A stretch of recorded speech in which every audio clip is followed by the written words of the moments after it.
Hey everybody, episode 41 of the Sports Perspective. It's all about the Patriots' beginning of camp. So stay tuned. Welcome to the Sports Perspective, an American football fancast about the New England Patriots and also news from around the league. Here is your host, Roy. Hello everybody, it is Wednesday in episode 41. And first off, I want to apologize. This is a Wednesday podcast, but it's supposed to be a Tuesday podcast. Unfortunately, some things came up and I could not record the episode last night, so I do apologize. This is not something I'm going to get into the habit of. We will be on normal time slot next week, so bear with me. Enjoy the show, and I do apologize for the late episode. All right, so let's jump into this. The Patriots camp. The camp has started. This is awesome. My favorite time of year. You get to hear, see all kinds of different things out of the Patriots. New players, maybe just some new schemes, all kinds of fun stuff. But let's jump on to the defense. The defense that got hammered in the Super Bowl. Belichick has already started working with them. Working with them a lot over the weekend, this past weekend of camp. And if you remember, we got our total butts kicked in the game, in the Super Bowl. So hopefully we can tidy a few things up and get all the players on the same page. That would be kind of nice, and they can play really well. Hopefully, let's hope. I think they'll be better this year. But then again, they played pretty well last year when they got the secondary straightened out, and look what happened in the Super Bowl. But I feel it. Defense is going to win them the Super Bowl this coming year. I'm telling you, defense is going to win it for them. They're going to make up for last year. And our secondary should be pretty strong this year. And so far, our second-round pick, Duke Dawson, he's been working in the slot, and Stephon Gilmore and Eric Rowe have been working on the outside.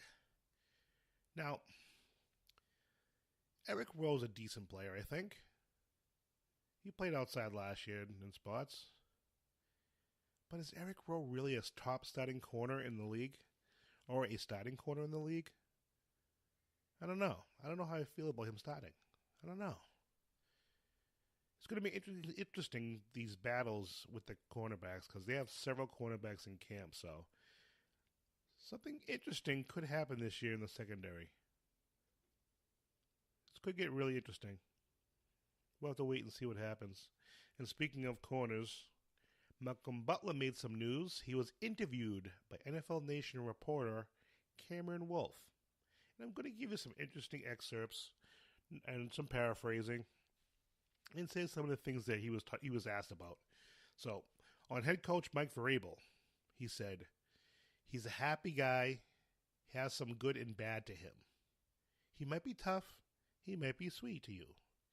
His way of balancing, he says, is he says what is supposed to be said. And he says what other people wouldn't say to you. He said, Butler said, I like that about him. So it sounds like he's a big fan of him, of Mike Vrabel, which is cool because all reports are Vrabel's a great guy. And, we here in New England, we have to pull for him. He's a Patriots guy. Come on. You got to pull for Vrabel. And on quarterback Tom Brady, he says he's a great guy. He's a competitor. Always has a binder or something with plays on it.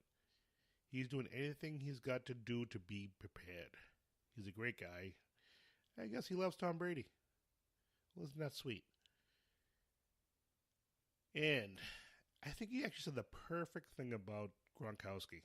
He actually mentioned Gronkowski. He goes, there could be only one Gronkowski. You have to meet him to really understand what I'm saying about him. He's a funny guy. Now, that's so perfect. Can you imagine meeting Gronkowski? Dude goes 100 miles an hour. Yeah, man, yeah, ooh, yeah. You know, it's going to be fun being around him. Come on. You know you want to be around him. Please. Don't say you don't. And then, Big Bill Belichick. He says, there could be only one Bill Belichick. He's business, honest business, and responsibility.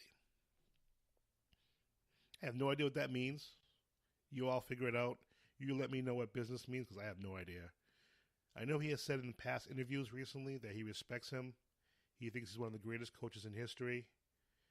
And he doesn't hold what happened in the Super Bowl against him, blah, blah, blah. You know, he said all the right things.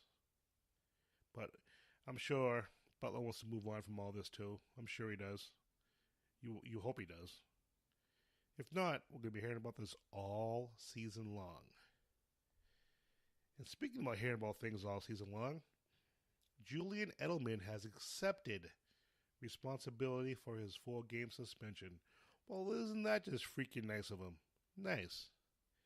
Edelman discussed his 4-game suspension over the weekend. And he accepts his punishment. Well, yeah. What else are you going to do, dude? Really? You had no choice. You took an illegal substance. Not illegal as in prison, but illegal as NFL rules. And he goes on to say, I love this, that he's got to follow protocols a little better.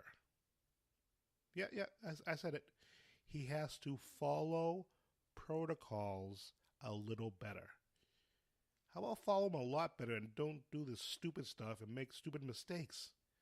Like, these players get a list of stuff they're not supposed to take. They get a list of it. Just don't take the stuff that's on the list. And I get it. Sometimes you get something that could be in something else, blah, blah, blah. You know, I make $20 million a year, $15 million a year. Get it tested. Find out before you take it. Or call the drug people, whoever, a pharmacist even, and find out what's in it. Do what you have to do so you don't get suspended. Stop being lazy. God, I don't get these guys. And just so you know, speaking of his suspension, he'll be eligible to play on Thursday, October 4th against the Colts. Now, I'm predicting the Colts are going to be either 2-2 or 3-1. I think they're going to come out with balls of fire this year, the Indianapolis Colts. I really do. I think Andrew Luck's going to have a big year. I think they're going to do well. I really do. And I'm kind of pulling for the Colts because I'm a Luck guy. I do like Luck. I liked him in college. I liked him when he first came out. The last year he played, he had a little rough time, but I do. I like rough. I like Luck. But don't we all like Luck? Everyone likes Luck. Who doesn't like Luck? Come on. Now, Tom Brady, he might need some luck. He defends a buddy of his, kind of. No, he didn't defend Belichick, Edelman, or even McDaniels. But when asked about some people linking Alex Guerrero to Julian Edelman's 4-game suspension, Brady said he had no comment, that it was ridiculous people would even ask. When asked if he felt a connection was fair because Edelman, in addition to others, trains with Guerrero, Brady just picked up his helmet and said, "I'm out. See you guys." And then walked away to the locker room. Just abruptly, it's ending the conversation. Like, WTF? What the hell is that all about? Freaking drama. What is wrong with this team? This is crazy. You know, this Guerrero dude, he's kind of like Yoko Ono. You know, if you know who Yoko Ono is, Yoko Ono pretty much ended the Beatles for all intents and purposes. You know, for you young kids out there, you whippersnappers, she ended the Beatles. She split them up, basically. And it's almost like Guerrero's doing the same thing. Yeah, and they said that Brady was actually having a good interview, and it was talking about all kinds of stuff. I guess he was talking about, you know, being excited for his 19th NFL season. 19th. I remember when he came into the league. I remember watching him play in college. God, I'm so old. And feeling thankful that Josh McDaniels was back. You know, all the stuff that's overshadowed about that crap. You know, and about some other stuff that he said, because people probably didn't pay attention because all they heard was he stormed off, and that he spent important time with his family in the off season, and that he's now learning to balance his personal life with the game he loves. But then when asked about the turmoil in the Patriots, Brady said he had no thoughts about it. None at all. You know, I really think people put too much into the drama. Every team goes through drama. It's how you deal with it. You know, it's how the teams deal with it. You know, for the most part, the Patriots keep everything in-house, and I'm sure, I can guarantee you, there's been a lot more stuff that's happened on the Patriots in that locker room than we even know. 20, 30 years from now, someone might write a book, and we might hear about all the crazy, ridiculous things that have happened. But I can guarantee you, some things have happened that were crazy. Crazy.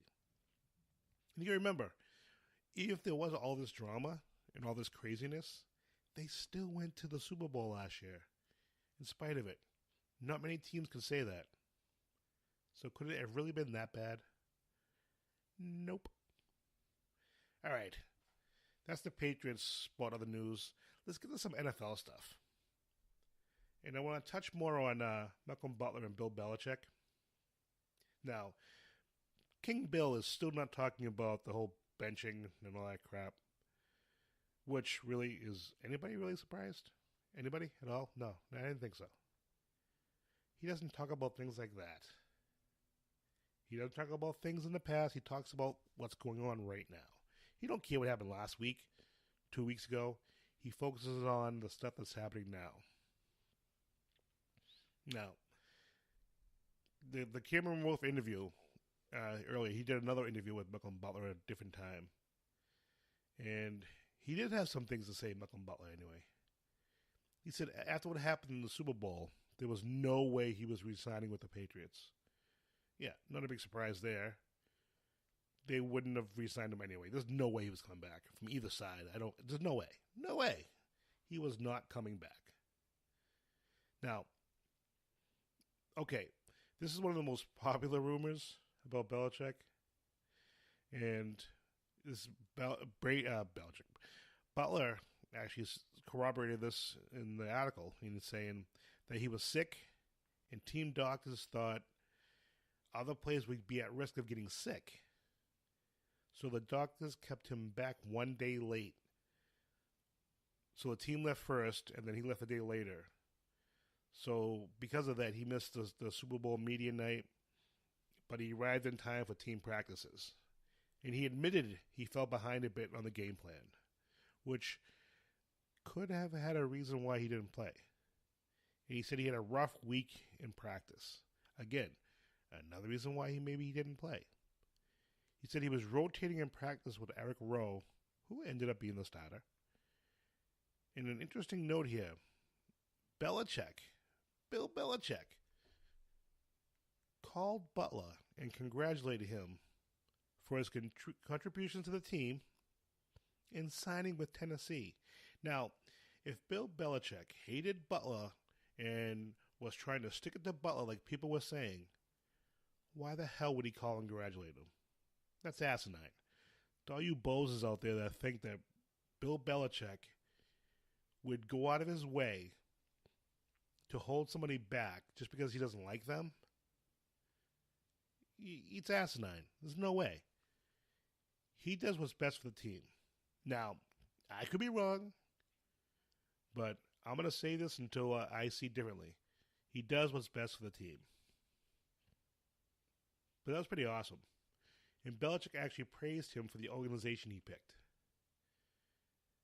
And Butler even goes on to say in the article that there's no bad blood between them. He says he's one of the greatest coaches of all time, and he cares about him. And he said, I know he cares about me. I've got a lot of respect for him. Now, I've never been really a Butler guy. I was great. It was great that he won the Super Bowl. I was pulling for him after that. But slowly, I started falling off the Butler bandwagon. But God love the kid. Hope he plays well in Tennessee. Hope he gets back to being the decent, good player that he was. I do give him respect. Honestly, I didn't think he would be this professional, this adult. Because you play these sports, whether it be football, baseball, basketball, as a player to get to the Super Bowl. And you get there, and then all of a sudden it's ripped away from you. You can't play. That does something to you. And he could have been very, very, very shady about it, but he wasn't. He could have reacted so differently. So I give him respect for that. He's more mature than I thought he would be. So, God love him. Good luck to him. And maybe we'll see him down the line in the playoffs again. Who knows? Now, all this Dez Bryant talk. What is going on here? He still doesn't have a team. Does nobody want Dez Bryant? Is he a really, really bad malcontent? Like, people don't seem to want him on their team for some reason. What's going on? Do they think he can't play anymore? It's just very strange. Because you hear the players, they all want him on the team, but yet nobody's signing him. You don't hear people saying, we're going to talk to him about signing him. Maybe people have talked to him, and maybe he's thinking, I'm going to wait a while. I don't want to go to camp. I don't want to be out in the heat, running, getting sick from being exhausted. I don't know. But he hasn't signed yet. Could he come to the Patriots? Would we want him on the Patriots? Do the Patriots want him on the Patriots? Makes you wonder, huh? Time will tell. He's going to sign with somebody, I have to believe. Somewhere, sometime, he is going to sign. All right. Now I got a good story for you. This is crazy. Roquan Smith. He's a Chicago Bears first-round draft pick. He's holding out. And it's because of the new helmet rule. Yep, that's right. He's holding out because of the new helmet rule. A player is holding out because of a rule. So let's get into this rule. The new rule allows the league to penalize, fine, eject, or possibly suspend players who lower their helmets to make hits, depending on the severity of the hit. And from taking from this, I guess it's about the money. I guess in case he's a young linebacker, just so you know, and in case he gets suspended or loses money, he wants to make sure that he's protected in his contract and gets that money back. How about this, Roquan? Don't lower your head to make illegal hits. Keep your head up. Smash him in the head with your mask. With your head, but in the chest. Use your mask. Doesn't seem too difficult. These kids today. Damn kids. Speaking of kids, the only other holdout in the NFL, Sam Darnold. Yes, the kid who was drafted by the Jets. It's because of another strange contract issue. Now this snag is around forfeiture language. And you can't make this stuff up. This is like totally insane. Now, to be fair about this, most teams and players have essentially a forfeiture language in their contracts. And if I'm saying it too fast, it's forfeiture. Forfeiture. This basically means if a player gets injured doing certain activities outside of playing football. Rob Gronkowski, anyone? Like say if you go on mountain bike riding or mountain climbing or riding a motorcycle, skiing, Gronkowski swing with sharks, get your arm cut off, bit off, whatever. Yeah, then the team can get money back. So, yeah, I can kind of understand that. The team wants to protect themselves, but the player's like, well, I want to live my life. I want to have fun. But so there's a little bit of yin yang going on with that. Who knows? Who knows what's going to happen with this? This could be another stupid long battle. But the problem is, as a young quarterback, every day he's out, he's missing a lot. You hear this every year when a player is missing like the first few days, weeks of camp. They say you can't get those back. Like you lose those very important days. So it's going to be interesting to see how long he holds out, when he gets signed, when he gets into camp, and when he starts being productive in camp. And if he gets on the field at all during the season. This is going to be interesting. But that's the Jets for you.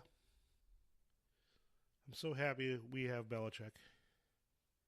And on that note, everybody, I want to thank everybody for listening to this podcast. And again, I do apologize for the 1 day late episode. I do apologize. But that's the show for today, everybody. If you're listening on Spreaker, like and subscribe so you don't miss an episode. On Apple Podcasts, please subscribe, rate, and review.